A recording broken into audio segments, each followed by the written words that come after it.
All right, so this next part is going to focus on solids, liquids, and gases and how these intermolecular forces play a role with each of those states. First, we're going to look at solids. Ionic solids are formed from positive and negative ions. They are held together by those electrostatic ionic forces, the attractions between the positive and negative ions. Your metallic solids are your metals. And remember I said that you could not group your metallic solids with London dispersion forces. And the reason why you're not able to do that is that the metal atoms are actually positive ions that have delocalized electrons surrounding them, what we call a sea of electrons. And so there's an attraction between those metal ions and their respective electrons. Molecular solids are going to either be like your diatomics or just your molecular compounds. They're structural units of molecule, and they are held together by those London dispersion forces or sometimes dipole-dipole or even hydrogen bonding, depending on the polarity and what atoms are present in their molecules. Your network covalent solids are going to be some of the strongest solids you can encounter. These actually do form physical covalent bonds between atoms. They can be formed in 2 or 3 dimensions, things like graphite or diamond or quartz. And so those electron pairs keep those molecules together as a solid more intact than they would if it was just intermolecular forces holding them together. And then amorphous is dealing more with your entropy side of things, glass, polyethylene, nylon. These are covalently bonded networks, but they don't have a consistent pattern that we see in the network covalents. And so that amorphous structure does help them withstand temperature changes a little easier, which is why we can use polyethylene to cook in your microwave, although we know now that we need to be a little more careful with that depending on the type you're using, and that or to store items in.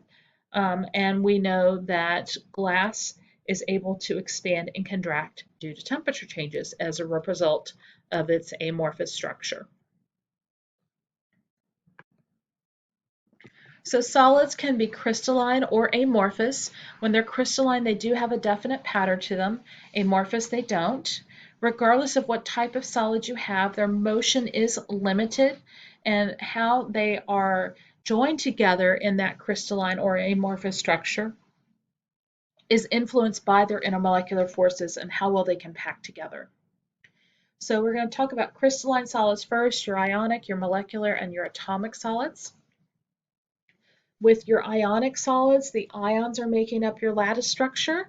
They are arranged very systematically to kind of minimize those repulsions, keep negative particles away from negative ions and positive ions away from other positive ions. You want to have negatives attracted to positive and vice versa. So we don't want those repulsive ones there nearly as much. Salt is a classic ionic solid.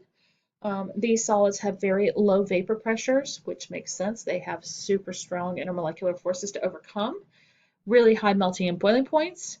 They do tend to be brittle due to the repulsions that will form when layers slide across other layers, and they are able to conduct electricity if their ions are mobile.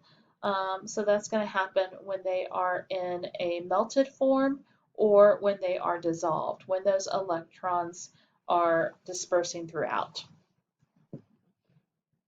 Your molecular solids are your covalently bonded molecules. These are attracted to one another through IMFs that are not nearly as strong as what we see with our ionic solids. They are non-conductors. They do not conduct electricity well at all. Their valence electrons are held onto quite tightly.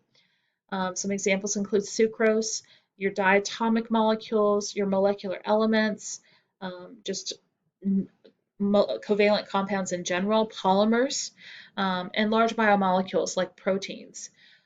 These polymers and large biomolecules can have some non-covalent interactions. They can take place between different molecules or even within their own molecule if there are different types of regions present within that molecule. What types of properties they have do depend on their shape, and that's going to be determined in large part by their interactions, either within themselves or between molecules that are nearby. Atomic solids are going to have atoms make up the lattice structure. With your metallic solids, again, you can have metallic bonding occur, where these atoms are basically positive metal ions that are surrounded by lots and lots of delocalized valence electrons.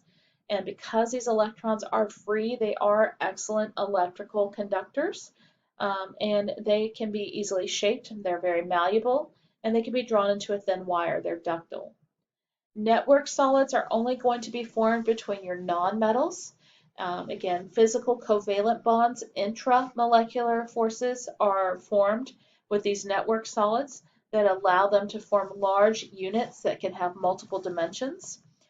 They tend to be very rigid. They're not going to change shape easily. They do not conduct heat or electricity well. We see them in carbon in the form of diamond and graphite. Silicon dioxide is another example, silicon carbide, as well as boron. And then the other atomic solid we're going to look at are your noble gas solids, group 8A solids. Excuse me. These noble gas atoms are attracted to one another via those very weak London dispersion forces. Again, the larger the noble gas atoms are with their number of electrons, the more of these London dispersion forces are likely to form. Alloys are mixtures of two or more elements, primarily metals, but they don't have to be just metals. This is going to help to give them greater strength and be able to resist chemical oxidation, corrosion. Two types of alloys we're going to look at are interstitial and substitutional. Interstitial is when you have an alloy made of atoms that have different sized radii. So the smaller atoms take up these interstitial spaces that are found between the larger atoms. Steel is one example of this, where carbon atoms basically get fit in between the iron atoms. The substitutional alloys are between atoms that have similar radii, and you basically just substitute one atom for another in the lattice structure. So with brass alloys, we can see this happen sometimes with zinc and copper. I already talked about amorphous structures. Again, glass is the key example typically with amorphous, that there's just a lot of entropy in their structure that can allow them not to keep a necessarily set shape, so rigid. So that was solids. Liquids, their particles are close together still, but not as close as they were with solids. They are in constant motion and forming collisions with one another. So their arrangement and their movement are determined in large part by the types of intermolecular forces that are present, the strength of those forces, as well as just their polarity and the kinds of bonds they can form and the temperature at which these molecules are found. Gases, as we just got done talking about, are in constant motion. Their collision frequency and their spacing is dependent on the other properties of a gas, its temperature, its pressure, and its volume. Because they are in constant motion, and because the forces that exist aren't attracted or are repelled by one another between the particles, they do not have a definite shape or volume. So the first question I have for you is, what type of solid will each of these form? So diamond is going to be made of carbon covalently bonded to one another, so that's network covalent.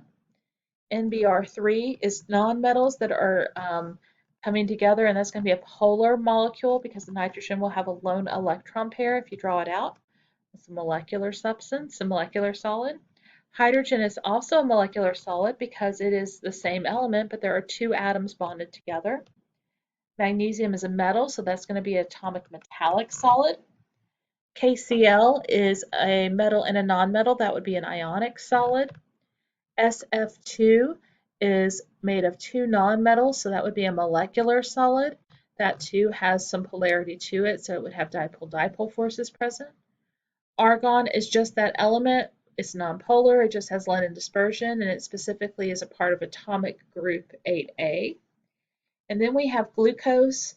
Glucose is made of just nonmetals, and it definitely has some parts that are sharing things a little bit differently than the other, which is why we're going to see sugar can dissolve in water pretty reasonably, but this would be classified as a molecular solid. So next I ask you how alloys differ from pure solids. Alloys are mixtures of metals, and so they are not pure substances. They can have the same radii or they can have different radii.